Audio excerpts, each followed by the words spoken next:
Welcome aboard Just Jets with your captain, Matt O'Leary. Buckle up and enjoy the ride.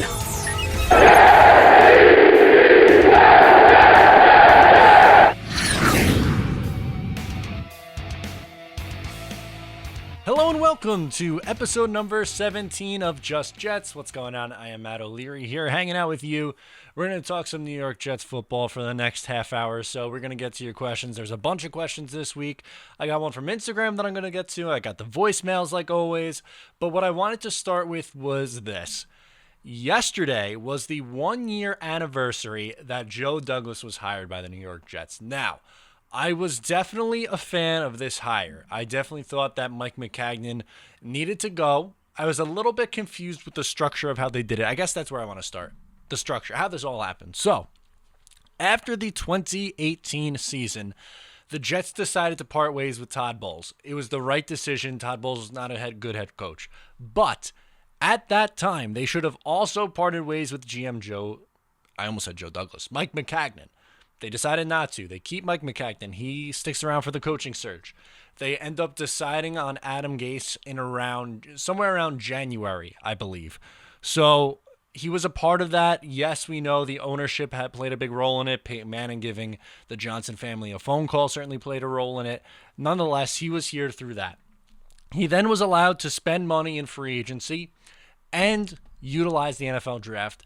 They fired him after that. And then the New York Jets, a year ago yesterday, decided to hire Joe Douglas. Now, in a really roundabout way, I think that's a complete waste to let your GM that you're going to fire do another draft, which he was terrible at, use free agency money.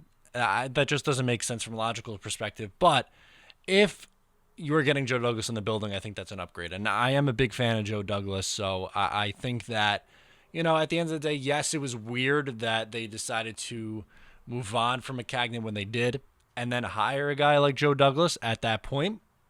But over that year, there's been a lot of good. There's been some bad. I wanted to look at both and give you a grade on what I thought in the first year. Now, I know that he is nowhere near complete, his job, right? Going into 2019, or 2020, I guess. Wow. Going into the 2020 season, Joe Douglas is getting his first real shot because he had a draft, he had an offseason where he could spend the money, and it looks like an evaluation period because he gave out a ton of one-year deals, which we'll get to in the good. But there's been some good and some bad, so I'm going to try to give you a grade through his first year, which, again, is subject to change over the next few years because grading someone after 1 year is very difficult, but I'm going to try to give it a shot anyway. So the good. Trading Leonard Williams. That's one of the first things that jumps out to me. That was a smart decision. The New York Jets were not going to pay him the money to keep him, so trading him for a third and a fifth round pick was a really good move. And you traded him to a team, the New York Giants, who ended up picking relatively early in that third round. I'm all for that. Yes, they ended up using that pick and drafting Ashton Davis, which on the surface, you look in like a safety when you have Marcus May and Jamal Adams. That might look a little bit weird, but when you look more into it and you realize, okay, Marcus May's on an expiring deal, it looks like Ashton Davis is going to be groomed this year to take over the free safety role. It makes a little bit more sense. But trading Leonard Williams for multiple assets when you know that he wasn't going to re-sign and when you have a ton of depth at that position anyway was a smart move. So that's the first thing on the good side. Trading for Alex Lewis was also a really good move. The New York Jets offensive line stunk last year. There's no denying it. But the Jets gave up a late round pick in order to get Alex Lewis, who he knew relatively well. And he came in and was arguably the Jets' best offensive lineman. I'd argue it was either him or Calvin Beachum. And I thought for the most part he was solid. Is he a top-tier starting offensive guard? No. Can you get by with him if he's your fourth or fifth? I'd argue he's probably their fourth best offensive lineman. On a good offensive line, he's probably your fifth best. I think he can be a starter in this league. I wouldn't put him in, he's not a premier starter, but if he's your fourth best offensive lineman, which I believe that he is, that's not terrible. You could live with that. You could definitely live with that. So that was definitely an important move. Extending Ryan Griffin, I thought, was very important. He had a really good year last year, and I'm very excited to get Chris Herndon back. There's no denying that. But it's going to be really interesting looking at this offense with both of those tight ends. I think you can utilize both of them and get a little bit more creative, which is something that, I've desperately wanted to see from Adam Gase in this offense. So I think keeping Ryan Griffin around after the year that he had was really smart, and you got him for a relatively team-friendly deal as well. In free agency, adding Perryman, we're going to talk about in one of the flaws about why they had to add Perryman, but he's definitely someone who, at that point, who was left on the wide receiver market, that made the most sense. So bringing him in on a one-year deal I thought was smart, because I didn't want to sign him to a long-term deal. His production hasn't been consistent enough in order to do that. Maybe this year he proves that he's the receiver that he was at the back half of last year. If he does, great, you could re-sign him.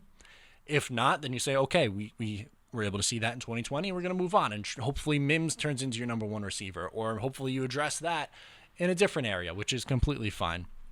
McGovern, I think, is another big one. Getting a center in here was extremely important for this Jets team. Extremely. The Jets haven't had a good center since Nick Mangold, and he retired after only playing, I believe it was 8 games in 2016. They tried to go with Wesley Johnson, who at the back half of 2016 was okay, really not good in 2017.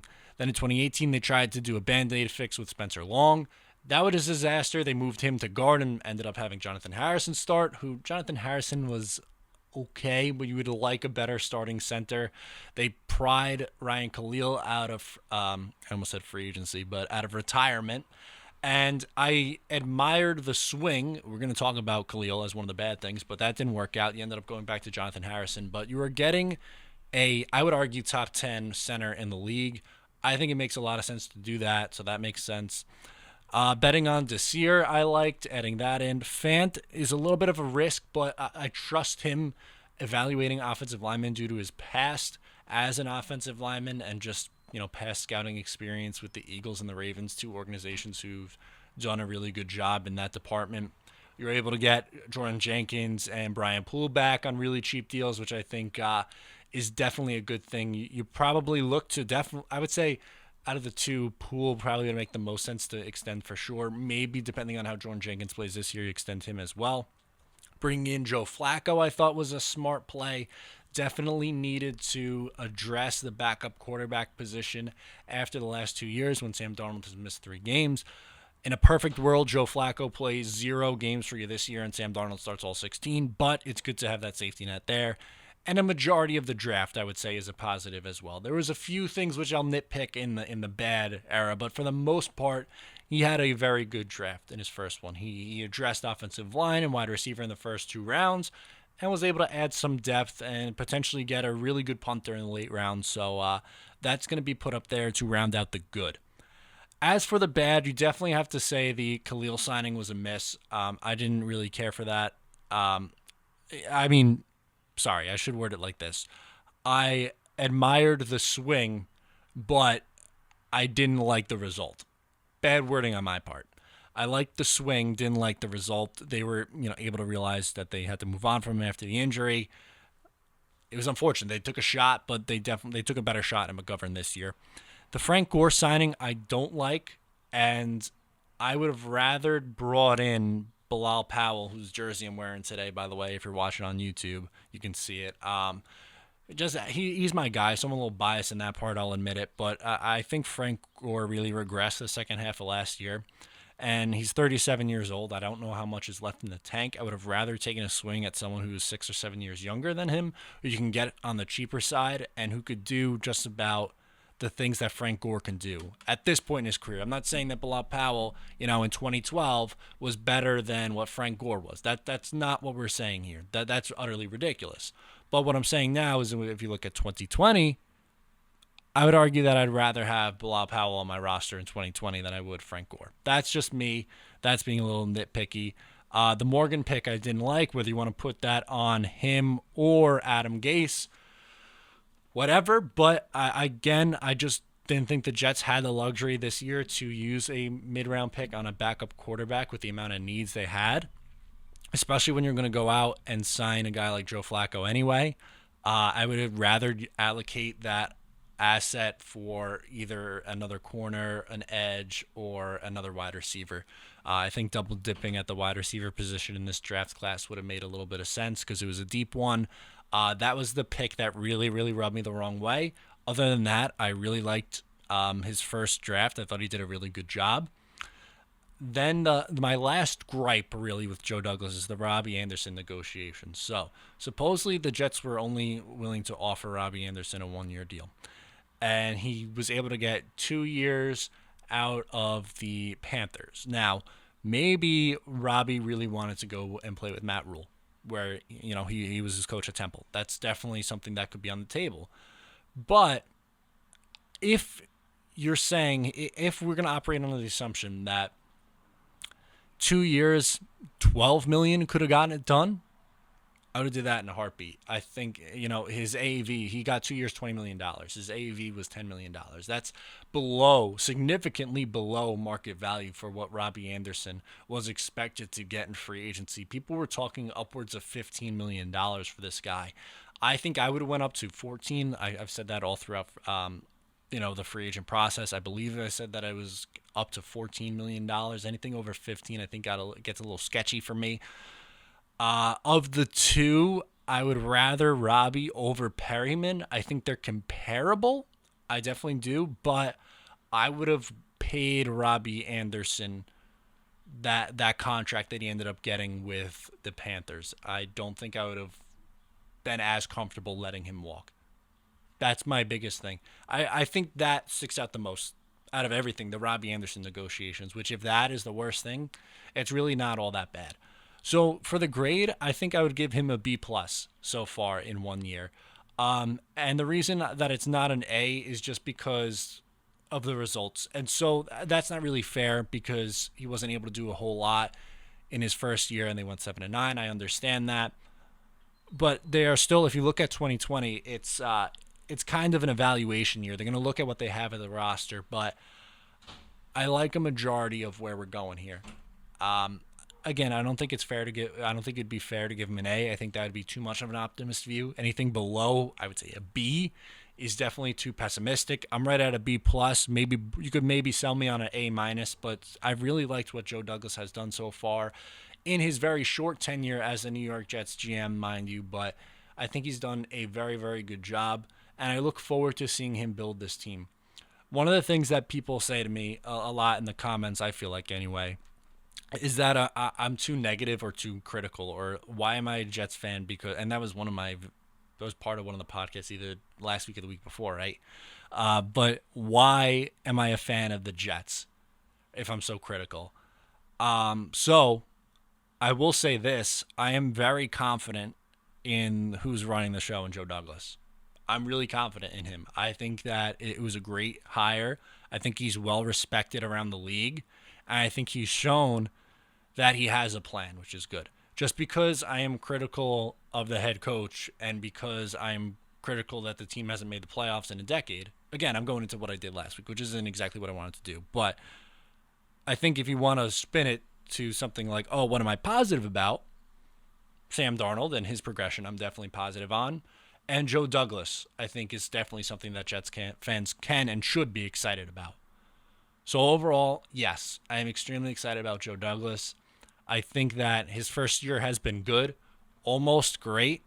So B+ grade for me. All right, so we're going to get into the questions now. First one comes from Instagram. So I just want to start there because I was commented on one of my things. Excuse me, I forgot what the username was. So if you're listening to this, I appreciate the question. The question was, and I like the question, that's why I wanted to answer it. Of all the players on 1-year deals, who resigns? So I'll give you 3 guys who I think right now makes the most sense. Number 1 is Brian Poole. Just based off what he did last year, I don't expect him to drop off a significant amount from what he was able to do last year.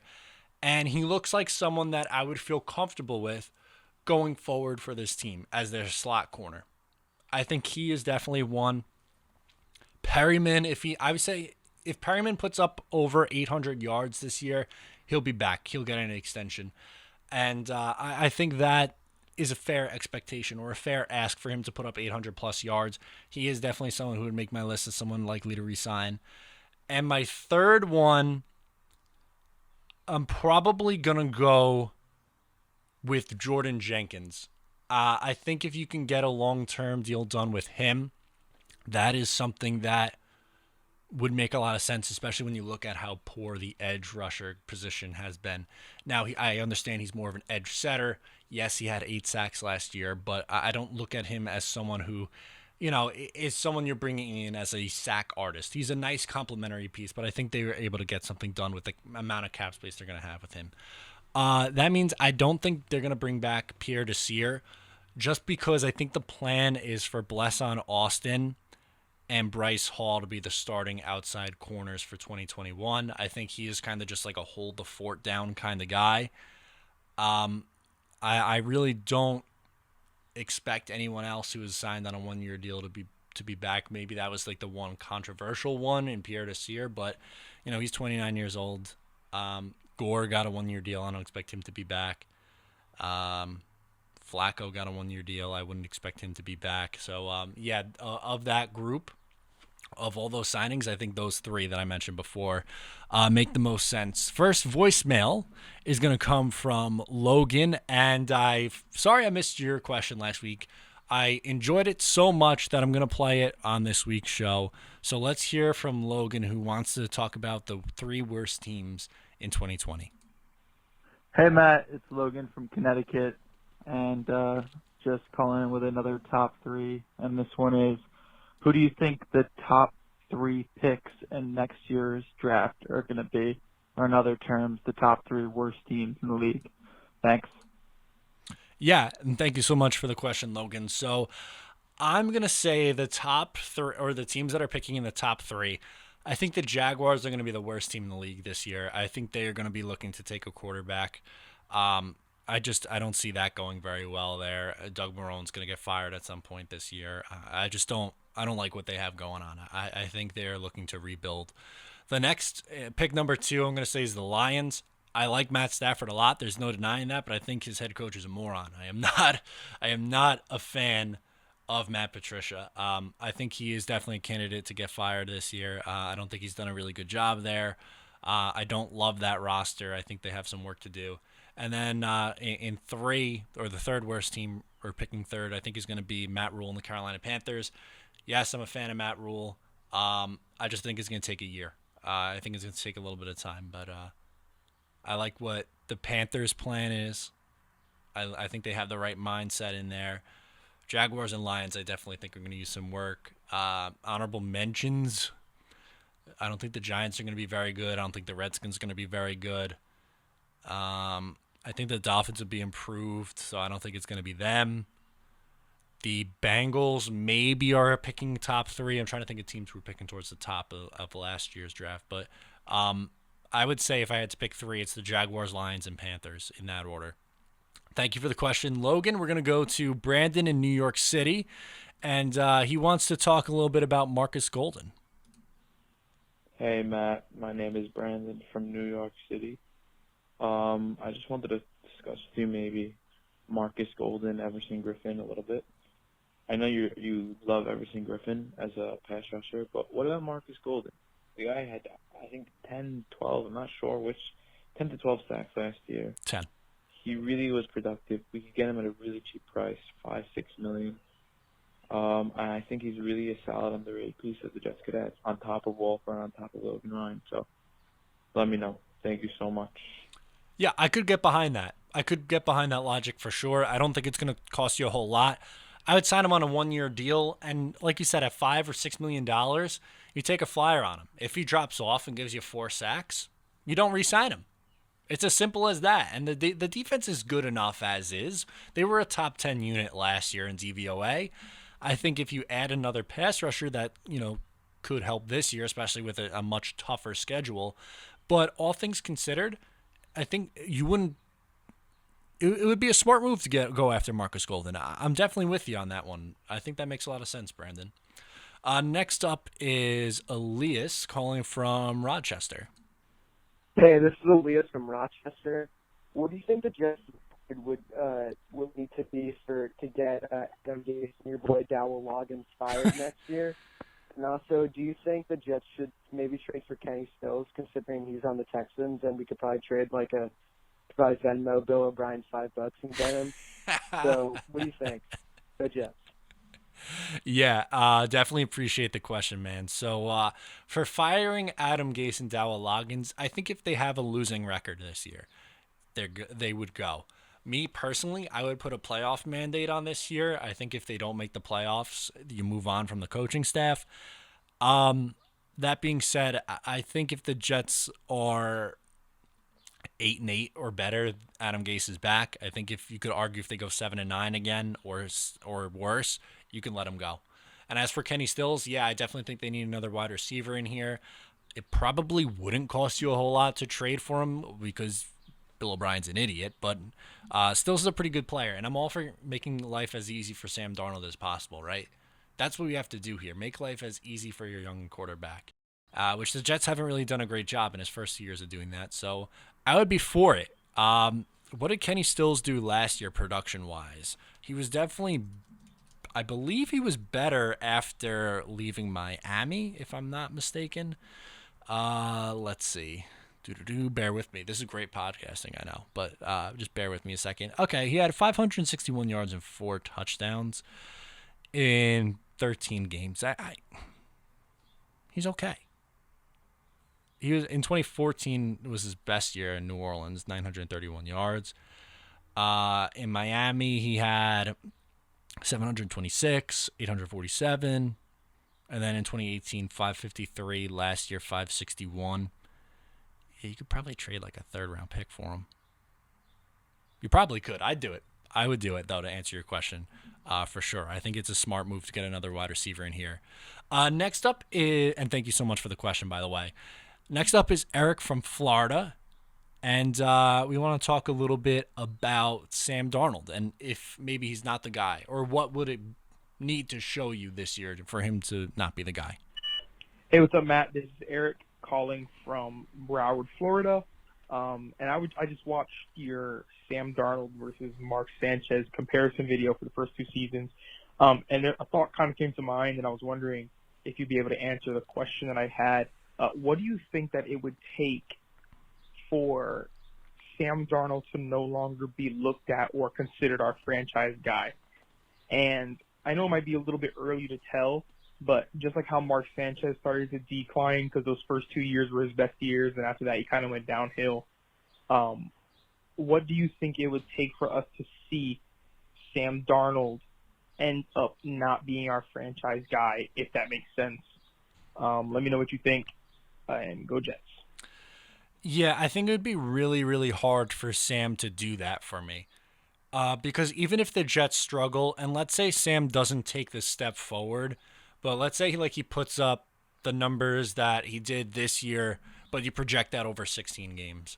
So I think that was like 24 touchdowns, like 16 interceptions, maybe like 3,600 yards. I think I'd like to see Sam with a different coaching staff. But let's play the game of what he would have to do in my eyes. So one would be if the completion percentage drops way down, right? Like it was at 61.9, I believe. If that drops to like, I don't know, 56% or below, if the interceptions go way, way up, like if he plays 16 games, it throws 25 picks, that's scary. If the yards per game go down, stuff like that. I think if you see more games like the New England game, if that's a little bit more frequent, then I would assume that would be a telling sign that he's not the guy. Again, it's hard for me because I would like to see him work with a different coach, but I think that's a good start by saying the completion percentage would have to go way down. The interception rate would have to go, the interceptions would have to go way up. You'd have to have like, I don't know, let's say 15 touchdown passes and 25 interceptions, something crazy like that. A bunch of games where he doesn't look very good. There was a handful of those last year, and that would be it. But if he puts up similar numbers to what he did last year over a full season, then I don't think I could move on from him just yet. I'd move on from the coach. I wouldn't move on from the quarterback. Next, and thank you so much for the question. Next up is Sam from Florida, and we're going to talk about the remaining free agents. Hey Matt, this is Sam from Florida. I'm a big fan of your podcast. I listen Thank to you. it when it comes out every Monday. So I have a question about the remaining free agents. So there's Jadeveon Clowney, there's Logan Ryan, and there's Warford, and there's Jason Peters. If you had to pick one out of the four, I think four. I don't remember the exact number of players. There's four. But if you had to pick one out of those players that I just mentioned, who would you pick and why? I'd go Warford because I prefer helping Sam than helping a defense that's already pretty good. So that's just my opinion. I wanted to know your thoughts. And go Jets. Yeah, you hit the nail on the head, my man. You got to get Warford in here.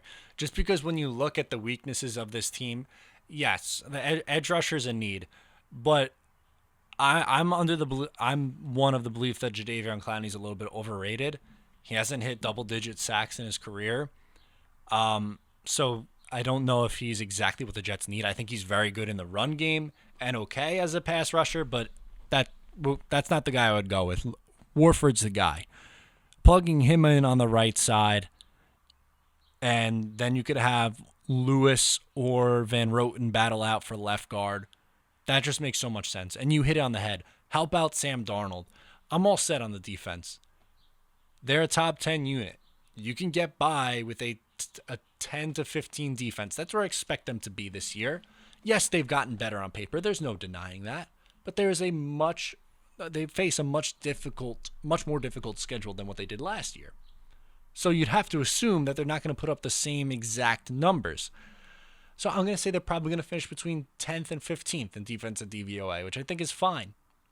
I want to help out the offense. I would like to see them go from 30th up top towards, at least top 20. That'd be really nice. So I'm with you. Warford is definitely the move for me. Next up is Nick from Georgia, and he wants to talk about a Le'Veon Bell trade proposal that he saw. Hey, Matt. This is Nick from Augusta, Georgia. I had a quick question. I want to get your input on it. I saw a video the other day on YouTube from PPS. I don't know if you watched them or not. They said that the Jets should trade Bell to the Buccaneers and in return take O.J. Howard. I, for one, think it's stupid because we don't need 3 tight ends. I feel like the 2 we have is perfect. Like, they have the capability of being like the perfect 1-2 tight end combination. I'm just curious to hear what you have to say about it. Yeah, love your show, man. Keep up the good work and stay safe. Bye. Thank you so much. Appreciate the question. And yeah, I think that's completely ridiculous. Not the question. I appreciate Nick calling in. The idea of trading Le'Veon Bell for a tight end when you already have Herndon and Griffin, it makes zero sense. It really does. And I understand the Buccaneers have a boatload of tight ends now, but that's ridiculous, man. I can't get behind that. I really can't. I don't think you're going to be able to move Le'Veon Bell in a trade. If I had to bet, this is going to be his last year with the team, and they'll probably cut him after this year. Depending on what he does, I don't know. I might look to keep him around, but that's just me. I would not trade him for a tight end, though. I don't think that makes a whole lot of sense. I don't know if you could really come up with a Le'Veon Bell trade scenario that I'd be fond of, because I think if you are trading him, it's for pennies on the dollar, and I think you'd better off keeping him around. And I think Nick agrees with me, which was kind of the point of his call, saying that it was ridiculous. I did see that, by the way, and I don't love that one for sure. Next up is Leo from Brooklyn, right? Is it? No, I'm sorry. It is Phil. Sorry, I'm all out of whack, man. I got all confused. It's Phil on what if Darnold doesn't take the next step. Here we go. Hey, Matt, it's Phil. One of my questions is, what if Darnold doesn't take his next step? Do we move on? Let me know. Thank you. Love your videos. Go Jets. Appreciate it. Thank you very much. So I think if Darnold doesn't take the next step, you fire the coach and you fire the offensive coordinator. I'm not ready to give up on Sam Darnold. Unless he completely unravels. That's a different story. But I think there's too much talent to expect a complete unraveling. If he doesn't take another step forward, then I say you move on from the coach and the offensive coordinator. I think that would make the most sense. I don't necessarily see them giving up on Sam Darnold yet. I'd like to see him with another coaching staff. So, sorry for the confusion. Thank you, Phil, for the question. Now it's Leo from Brooklyn who also wants to talk about Sam Darnold.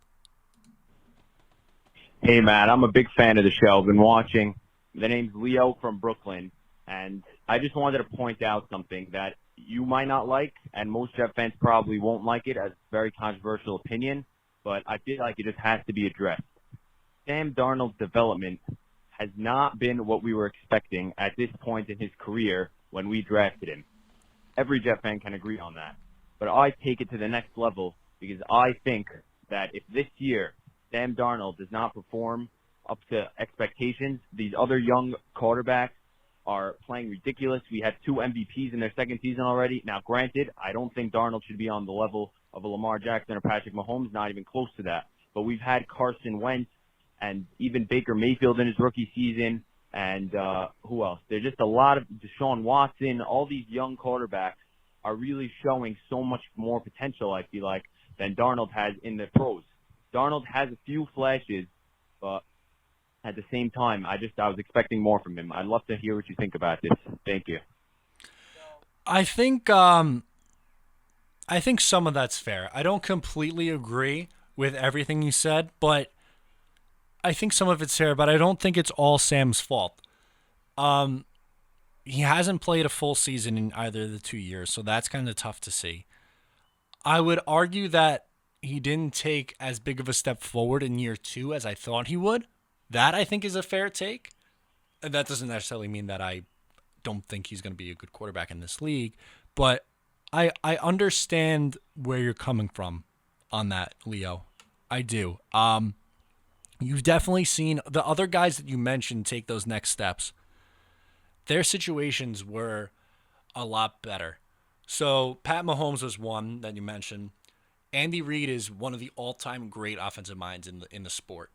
And there's a lot of playmakers on that side of the ball. Life is easy for Pat Mahomes. That's not to discredit any of Mahomes' talent. I think he's a great quarterback. There's no denying that.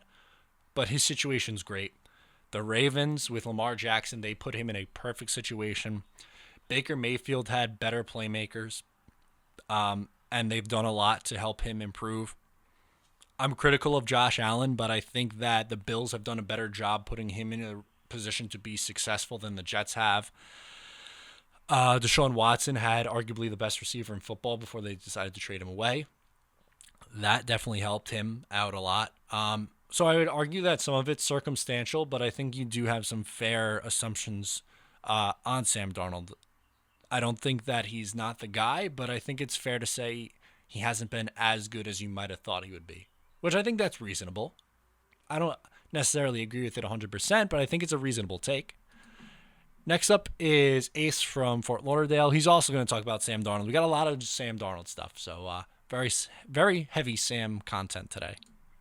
Hey, Matt. Ace, Fort Lauderdale calling. Want to talk about the future of Sam Darnold. So I know right now everybody's focused on Jamal Adams' contract extension, but, guess who's coming next? That's right, Sam Darnold. So as it stands now, with his, inconsistent play, flashes of, great potential, what would you offer him now, maybe in the next year or two as a contract extension? Also want to get your take on Joe Flacco. Let's say the Jets start 1-3, Sam Darnold goes down with a sprained ankle.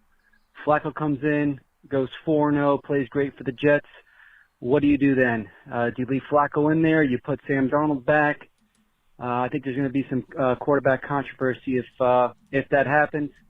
Want to get your take on that as well. And as always, go Jets. Yeah, thank you so much for the question there. I'm going to start with Flacco because I think that's an easier way to answer. I think that it's a great signing, by the way. I've made that pretty clear. I still think you turn the team back over to Sam at that point, just because I think they realize that Flacco isn't a long-term solution here, right? He's just brought in to be the backup, and they would understand that, yes, even if you had a little bit of success, like this isn't a roster where they're going to be a Super Bowl contending team. If they start out 1-4, then they go. Darnold's ready to come back, and they're 4-4. You turn the team over to Darnold and say, "Let's see what you can do the final rest of the way." I'm hoping that Sam Darnold doesn't get hurt. I really am. That's the perfect world. As for the the extension, I think you're probably going to have to look to something similar to. I was going to say Jared Goff, but that's a lot of money. His average salary is $33.5 million. It's a lot, dude. It's going to cost a lot of money to sign, even if he doesn't put up monster numbers. I mean, the quarterback market is crazy. He's going to get probably $25+ million a year. I think Sam will probably get paid after his 4th year in the league. That would be my guess. So you got a little bit of time on that because, let's see, Mahomes was drafted in 2017, and he hasn't got paid yet. Granted, he's only started for 2 years. Has Deshaun Watson got paid yet? That I don't remember if he did or not. You're probably yelling at me through the phone or whatever you're watching or listening to this on. No, he's still technically on his rookie contract as well. So, you kind of have to wait and see, man. I don't know if I could see it going up to $30 million just as of yet. But based on everything, these things could absolutely change. So I'm going to say at least $25 million a year for Sam Darnold, probably more than that. Next up is Gangrene Turf Toe, I think. I don't know, man. It's tough to hear this guy. But we're going to talk about Perryman. Hey, man. This is RTW Gangrene Turf Toe, and I just wanted to call you and let you know about Perriman. Like, you seem to not think he's that great, or he's going to be a big question mark. And you talked about his numbers from last season. At the end of the season, he had a great year. Have you ever watched Blue Witch Breakdown? Take a look at it. He had what could have been several more touchdowns, probably 500 or 600 more yards if he was thrown to. Just putting it out there. Let me know what you think. Go Jets. Jets, Jets, Jets, Jets. Woo! Appreciate the energy as always, my man. Yeah, just the reason why I think that, and I have seen the breakdown. Joe does a great job with those. I just think that the reason why I'm a little bit concerned is just because he hasn't done it consistently over the course of his career. I see that there's potential there, but admitting that it's a risk, I don't think is all that crazy. If I had to bet, I'm going to say Perryman probably finishes with 800 receiving yards and 6 touchdowns, which I think would be career high for him. We'll see what he's able to do this year. Maybe in a bigger role, he puts up monster numbers. I hope he puts up 1,000 yards. That'd be phenomenal if he was able to put up 1,000 yards and push for 10 touchdowns. That'd be great. I'm all for that. Next up is Travis from Ohio. He wants to talk about cap space. Hey, Matt. It's Travis from Ohio. Hey, buddy. I saw the big news where we got all that cap space with Jermaine Johnson's contract being a post-June 1st, and that we're the 4th or 5th, most salary cap room. And I know Larry Warford, Logan Ryan, and Emerson Griffin are out there that we can still go out and potentially grab, and a couple others. I think we might still do that, but the way J.J. Douglas does things, he gets guys at his price, not theirs, and usually on a 1-year deal. So I think he's biding his time and possibly might sign those guys, but for his price. And then if he does that, he doesn't have to cut a Brian Winters or make room with the cornerbacks or any other position. And then he can keep those guys and flip whoever he wants to get rid of contract-wise or talent-wise in the preseason when you have injuries and roster cutting and everything else. So I love the fact he's playing chess when everybody else is eating checkers. And he's doing a bang-up job, so are you, buddy. And I know a couple of weeks ago you said, you just do your podcast and whatever else, you're essential, buddy. Definitely in my book. Love you. Go Jets. Bye. Thank you for the kind words at the end, my man. I always appreciate that. Travis from Ohio, regular caller on the show. I agree. I definitely, with a lot of what Travis said. He has played this very, very smart because I think he's using this year as an evaluation. I think that's the point that Travis was trying to get at too when looking at this roster because it's not a perfect roster. There's no denying that, and it could use some work. But I think he was looking at those 1-year deals as patches just to get through this year because you have to have like a semi-competitive NFL roster, right, to be able to evaluate what you have. So I think that's a lot of it. And if they play well this year, great. He'll bring them back. If they aren't playing well, you can move on from them with very little cost. So it makes sense. It really does make a lot of sense, Travis. And I think it's a really smart move, or was a really smart move for Joe Douglas to continue to go with those 1-year deals. Because like you said, it's not a long-term commitment with those guys. And if they stink for a year, you just move on. And that's it. Last but certainly not least is Drew. He is calling in from North Carolina, wants to talk about Larry Warford. Hey, Matt, it's Drew from Charlotte, North Carolina. My question today is, what's the holdup with Larry Warford? I mean, I thought that the first thing that Joe Douglas would do after clearing up all the cap room from Tremaine Johnson on June 1st, I figured the first thing we'd do would be sign Larry Warford. I figured that'd be the first thing he would jump on. But that hasn't happened yet. I guess my fear is that Larry Warford doesn't want to play with the Jets. Hopefully that's not the case. But I just wanted your opinion on what the heck is the holdup. Thanks. I think that's completely fair, Drew. Love ending on this note, by the way. I'm with you. I really want the Jets to sign him. I don't think it's necessarily that the Jets or that he doesn't want to play for the Jets. I think it's more of him maybe not fitting their system. I think that would be the argument. Now, I'd argue that Brian Winters isn't particularly quick or that Alex Lewis isn't particularly quick, but nonetheless, the biggest criticism of Warford is that he doesn't move all that well. I don't know how much I buy into that. I'm just trying to play devil's advocate or try to give you a good answer for maybe why they haven't signed him. It's tough for me to do that because I would sign him, but nonetheless, he's still available.